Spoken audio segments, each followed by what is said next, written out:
Good morning all of you. आज हम लोग को पढ़ना है नमक का दरोगा, मुंशी प्रेमचंद्र जी द्वारा रचित। यह बहुत ही प्रसिद्ध कहानी है। मुंशी प्रेमचंद्र जी ने बहुत सी कहानियाँ लिखी हैं, उपन्यास लिखे हैं। इनकी विभिन्न कहानियों और उपन्यास में एक बहुत ही प्रसिद्ध बहुचर्चित कहानी है जिसका नाम है नमक का दरोगा।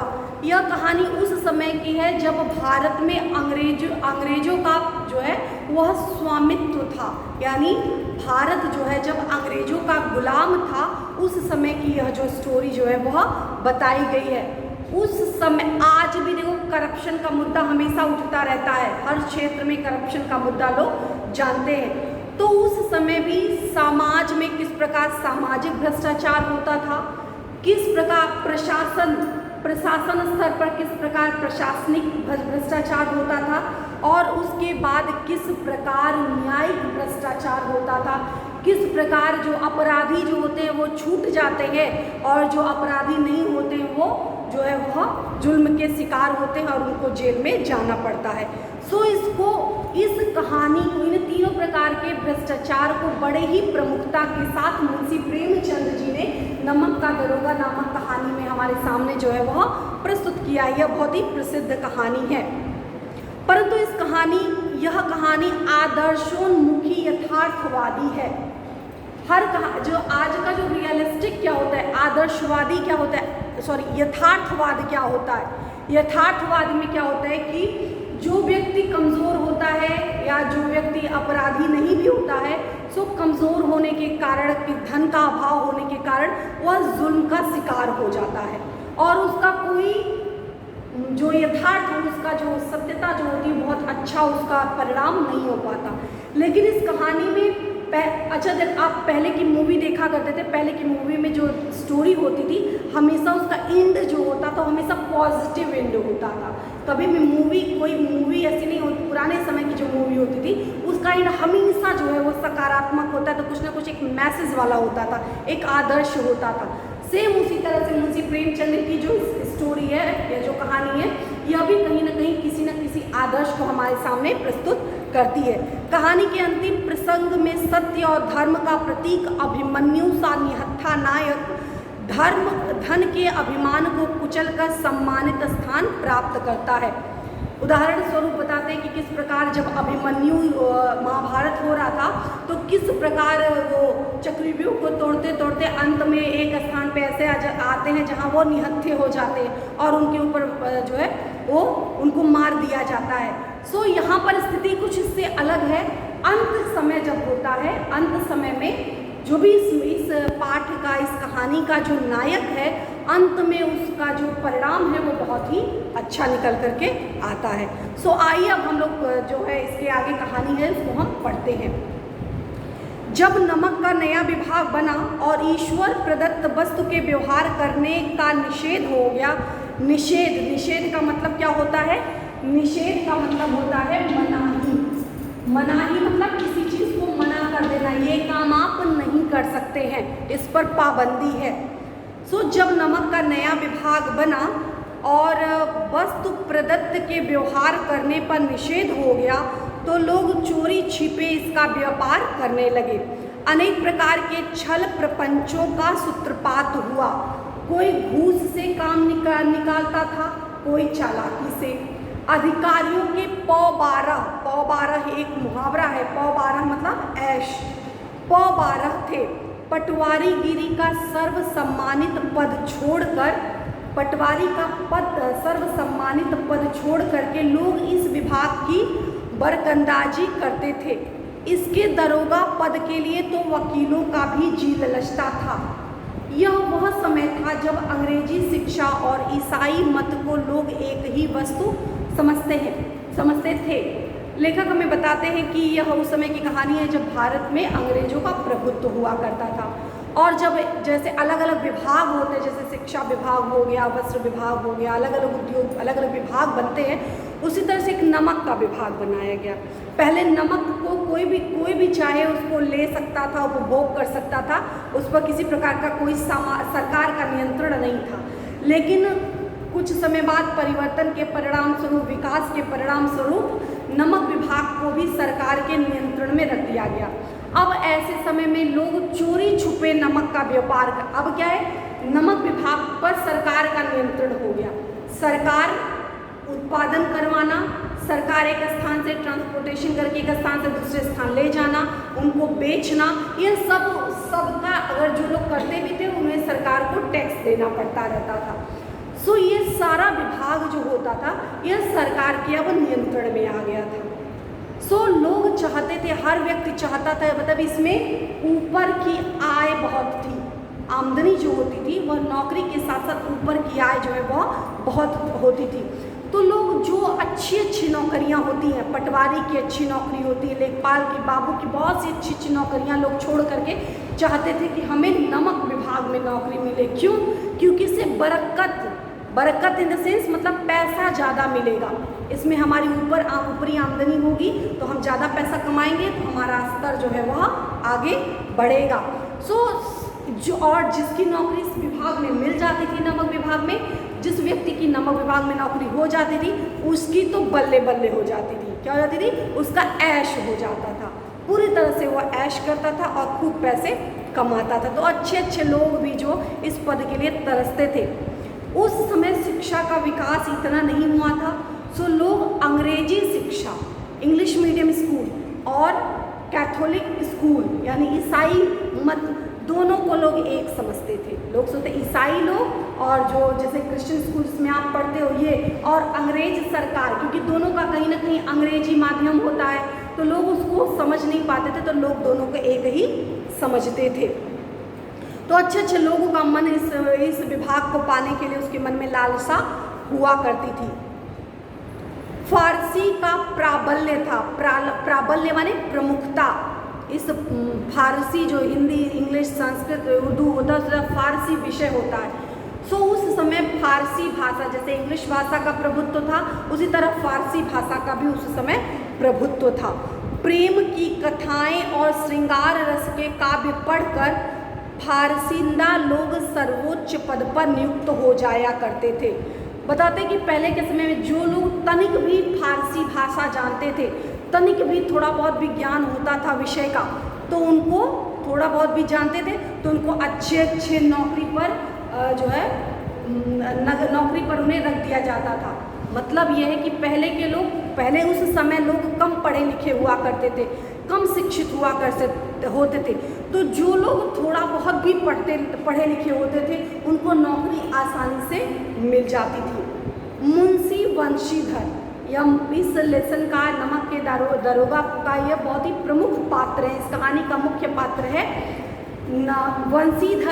मुंशी वंशीधर भी जुलेखा की विरह कथा समाप्त करके मजनू और फरहाद के प्रेम वृत्तांत मतलब पूरी स्टोरी, प्रेम वृत्तांत को नल नील की लड़ाई और अमेरिका के आविष्कार से अधिक महत्व की बातें समझते हुए रोजगार की खोज में निकले। उनके पिता एक अनुभवी पुरुष थे। समझाने लगे, बेटा घर की दुर्दशा देख रहे हो, ऋण की बोझ से दबे हुए हैं, लड़कियां हैं वह घास फूस की तरह बढ़ती चली जा रही हैं, मैं कगारे पर का वृक्ष हो रहा हूँ, न मालूम कब गिर पड़ूं। अब तुम ही घर के मालिक मुख्तार हो, मालिक मुख्तार मतलब स्वामी हो, अब तुम ही घर के मालिक मुख्तार हो। नौकरी में ओहदे की ओर ध्यान मत देना, यह तो पीर का मज़ार है, निगाह चढ़ावे और चादर पर रखना, काम ढूंढना जहाँ ऊपरी आय हो। मासिक वेतन तो पूर्णमासी का चांद होता है, एक दिन दिखाई देता है और घटते घटते लुप्त हो जाता है। ऊपरी आय बहता हुआ स्रोत है, सदैव प्यास बुझती रहती है। वेतन मनुष्य देता है और इसमें जो ऊपरी वृद्धि होती है वह ईश्वर की देन, ऊपरी आमदनी जो होती है वह ईश्वर की देन होती है, इसी से उसकी बरकत होती है। तुम स्वयं विद्वान हो, तुम्हें क्या समझाओ, इस विषय में विवेक की बड़ी आवश्यकता होती है। आदमी को देखो, उसकी आवश्यकता को देखो और अवसर को देखो, उसके उपरांत उचित समझो करो। गरज वाले आदमी के साथ कठोरता करने में लाभ ही लाभ है, लेकिन बेगरज वालों को दाव पाना जरा कठिन है। इन बातों को निगाह बांध लो, यही मेरी जन्म भर की गाढ़ी कमाई है। क्या होता है कि जो इस कहानी का जो मुख्य पात्र है मुंशी वंशीधर, वह भी जैसे अन्य लोग तरह तरह की कहानियाँ पढ़ करके, कहानियाँ पढ़ने के उपरांत नौकरी लगती है, नौकरी पेशा पाते हैं, उसी तरह से मुंशी जो वंशीधर थे उन्हें भी एक विभाग में नौकरी मिली। अब वो जब नौकरी करने जा रहे थे तो उनके पिताजी, जो उनके पूज्य पिताजी थे, वो उनको शिक्षा देते हैं, सीख देते हैं कि बेटा क्या करना चाहिए और क्या तुम्हें नहीं करना चाहिए। वह अपने बेटे को समझाते कि देखो बेटा, हमारी आर्थिक स्थिति ठीक नहीं है, हम लोग का जीवन स्तर नहीं सही है, पैसा हमारे पास कम है, और हमारे घर में देखो लड़कियां जो लड़कियां हैं यानी तुम्हारी बहनें हैं, वो घास फूस की तरह, उपम देखो समानता कैसे दिया, घास फूस की तरह बढ़ती जा रही है, यानी बिना किसी प्रयास के, जैसे खेतों में फसल होती है तो उसके लिए निराई गुड़ाई, फसल खाद इत्यादि दिया जाता है तो उसमें बढ़ोतरी होती है, लेकिन घास जो तो उसमें किसी प्रकार का कोई ध्यान नहीं दिया जाता, लेकिन घास पनपती चली जाती है। उदाहरण देते हैं कि घास फूस की तरह लड़कियां भी बढ़ती चली जा रही हैं, ऋण कर्ज भी हमारे ऊपर बहुत है और हमने बहुत सारा कर्ज ले रखा है, तो लोग इस सब बात को लेकर के बहुत ही सोच में, तो इन सब बातों को तुम सोचो, तो तुम्हारे पास पैसे हैं, आज तुमको ये नौकरी मिली है, ध्यान हम जब नौकरी ढूंढने जा रहे हो तो उस दिशा में जा, तो ये ध्यान देना, नौकरी वही करना जिसमें ऊपरी आमदनी हो। तो जो नौकरी की जो सैलरी होती है, सैलरी क्या होती है, सैलरी को लेखक ने बताया, सैलरी जो होती है पूर्णमासी का चांद होती है। क्यों? क्योंकि नौकरी जो होती है, सैलरी जो होती है वो एक दिन मिलती है, इसी तरह पूर्णमासी का चांद जो होता है वो एक दिन निकलता है। और जो ऊपर की आमदनी जो होती है वह उस पर ध्यान देना, पूर्णमासी का सैलरी तो एक इस बात पर ध्यान देना जिसमें ज़्यादा से ज़्यादा आपको बढ़ोतरी हो। एग्जाम्पल देते हैं कि जो वेतन जो होता है वो पूर्णमासी का चांद होता है और वह दिन में एक दिन दिखाई देता है और धीरे धीरे घटते घटते लुप्त हो जाता है। यानी व्यक्ति की सैलरी एक दिन आती है, धीरे धीरे करते करते सारी सैलरी गायब हो जाती है, और जो एक्स्ट्रा पैसा होता है उसी से व्यक्ति का जीवन स्तर जो है वह जीवन स्तर में व्यक्ति की वृद्धि होती है। कहते हैं कि जो सैलरी होती है वो क्या होता है, पीर का मजार होता है, पीर यानी भगवान का जो मंदिर, पीर का मजार होता है। और कहते हैं हमें ध्यान पीर का मजार पे नहीं देना है, क्योंकि पीर का मजार यानी भगवान का जो मंदिर है वो तो एक स्थान पर स्थापित है ही, लोग आएंगे तो पूजा तो करेंगे ही, यानी आपको नौकरी मिली है तो आपको सैलरी तो मिलेगी ही मिलेगी, लेकिन ध्यान हमेशा चढ़ावे चादर पे दो, ध्यान दो कि कैसे एक्स्ट्रा पैसा आए, कैसे हमारी इस जो है जीवन स्तर में बरकत हो, इस बात पर ध्यान देना। और एक बात ये भी ध्यान दो कि जो पैसा होता है यानी जो सैलरी होती है, सैलरी वो मनुष्य देता है, यानी आप किसी के एम्प्लॉई हो, किसी के यहाँ वर्क कर रहे हो तो वो पैसा आपको दे रहा है, तो यह भगवान, ये इंसान दे रहा है, लेकिन जो उसमें बढ़ोतरी होती है यानी जो ऊपरी आमदनी होता है उसको देने का जो श्रेय है वो भगवान को है, यानी भगवान ही वह संयोग रचता है कि कोई ज़रूरतमंद आपके पास आता है और उसको गरज है, सो गरज बस आप उससे जितना पैसा ऐंठना चाहो उतना पैसा आप ऐंठ सकते हो, उतना पैसा आप उससे ले सकते हो, लेकिन अगर उसको गरज नहीं है, उसको नीड नहीं है, सो आपको पैसा उससे निकलवाने में थोड़ी सी कठिनाई होगी, इसको आपको ध्यान देना पड़ेगा। लेखक कहते हैं इस बात को समझो, और यही मेरी जीवन भर की गाढ़ी कमाई है। मैंने पूरे जीवन भर यही सीखा है कि किस प्रकार जो है जिसकी भी आज तक बरकत हुई है, जिसकी भी आज तक बढ़ोतरी हुई है, वह व्यक्ति कहीं ना कहीं जो है वह ऊपर की आमदनी के माध्यम से ही उस व्यक्ति की बरकत हुई है। इस उपदेश के बाद नेक्स्ट पैराग्राफ, सेकेंड पैराग्राफ, इस उपदेश के बाद पिताजी ने आशीर्वाद दिया। वंशीधर आज्ञाकारी पुत्र थे। ये बातें ध्यान से सुनी और तब घर से चल खड़े हुए। इस विस्तृत संसार में उनके लिए, जब वह नौकरी ढूंढने के लिए, अभी नौकरी मिली नहीं थी, पढ़ लिख लिया था, अब योग्य हो गए थे नौकरी पाने के लिए, सो योग्यतावश जब वो आगे बढ़े, उस समय क्या हुआ कि जब वो निकले तो उनका कोई साथी, कोई मित्र, कोई दोस्त नहीं था। उस समय धैर्य अपना मित्र, याद रखो, अंडरलाइन कर लो, उनका जो धैर्य था, धैर्य उनका मित्र था। बुद्धि उनकी पथ प्रदर्शक, बुद्धि जो थी उनका पथ प्रदर्शन कर रही थी। पथ प्रदर्शक मतलब जो व्यक्ति हमें सही रास्ता दिखाए उसको पथ प्रदर्शक कहते हैं। तो वंशीधर की बुद्धि जो थी वह उनका पथ प्रदर्शन जो है वह कर रही थी। और आत्म अवलंबन ही अपना सहायक था। आत्म अवलंबन, अपने ऊपर आश्रित होना, अपने ऊपर आश्रित होना, यही आत्म अवलंबन जो था, यही उनका अपना सहारा था। तो तीन बातें, धैर्य उनका मित्र था, बुद्धि उनका पथ प्रदर्शक था, और पथ प्रदर्शक और आत्म अवलंबन ही उनका जो था वह सहायक था।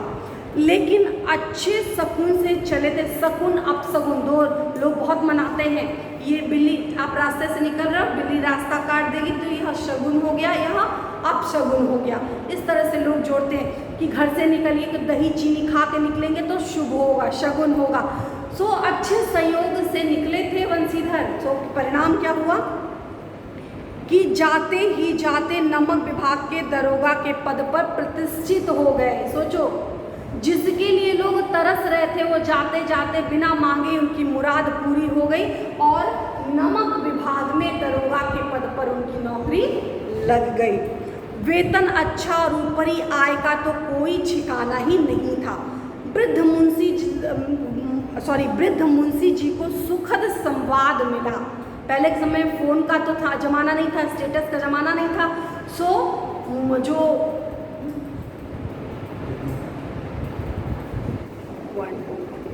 7 वंशीधर जो थे, क्या कहते हैं कि जो उनके पिताजी, जब कोई पहले ना ही फ़ोन था और ना ही इस तरह का कोई सिस्टम था। सो ऐसे समय में यह सगुन उनको अच्छा मिला। जब उनको ये संवाद मिला, पिताजी को कह रहे इनके, मैं तो आपके पुत्र की नौकरी लग गई, तो बड़े ही प्रफुल्लित हुए कि और वो ये सुना कि नमक विभाग में नौकरी मिल गई है तो उनको और ही अच्छा लगा। इसके साथ ही वृद्ध मुंशी जी को सुखद संवाद मिला तो वह फूले न समाये। महाजन कुछ नरम पड़े। महाजन मतलब जो व्यापारी थे जिनसे उन्होंने कर्ज ले रखा था या सामान ले रखा था, उन लोग के व्यवहार में थोड़ी अब नरमी आ गई थी। क्यों? क्योंकि जान चुके थे कि इनका बेटा जो है वह क्या कर लिया, पैसे कमा रहा है, ढेर सारे पैसे उसके घर आ रहे हैं। कलवार की आशा लहलहाई, लोगों के मन में आशा की भावना जो है वह जागृत हुई। पड़ोसियों के हृदय में शूल उठने लगे। जो पड़ोसी थे, पड़ोसी के मन में तरह तरह का जो भावना थी, पड़ोसी के मन में ईर्ष्या की भावना जगने लगी कि अरे अब क्या होगा, ये तो हमारा पड़ोसी का लड़का इतना आगे रह गया, मेरा बेटा तो नालायक निकल गया, ये तो अभी तक कुछ नहीं बन पाया। तो लोगों के अंदर वो जलन का भाव जो है वह जागृत हो गया। किसके प्रति? वंशीधर के प्रति लोगों के मन में जलन का भाव जागृत हो गया। नेक्स्ट देखो, जाड़े के दिन थे और रात का समय था। नमक के सिपाही चौकीदार नशे में मस्त थे। मुंशी वंशीधर को यहाँ आए अभी 6 महीने से अधिक न हुए थे, लेकिन इस थोड़े समय में ही उन्होंने अपनी कार्यकुशलता मतलब कार्य में एक्सपर्ट, कार्य की योग्यता, कार्य की दक्षता, कार्यकुशलता और उत्तम आचार मतलब होता है आचरण,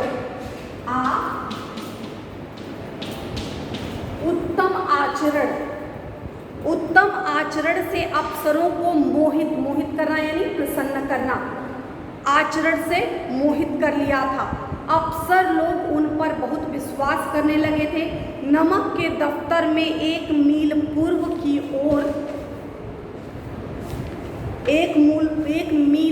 की ओर जमुना बहती थी, जमुना यानी जमुना नदी बहती थी, उस पर नावों का एक पुल बना हुआ था। दरोगा जी किवाड़ बंद किए मीठी नींद सो रहे थे। अचानक आँख खुली तो नदी के प्रवाह की जगह गाड़ियों की गड़गड़ाहट, मल्लाहों का कोलाहल सुनाई दिया। उठ बैठे, इतनी रात गए गाड़ियाँ क्यों नदी के पार क्यों जाती हैं? बाद में घोड़ा बढ़ाए हुए पुल पर आ पहुँचे। गाड़ियों की एक लंबी कतार पुल के पार जाती दिखी। डांट कर पूछा, किसकी गाड़ियाँ हैं?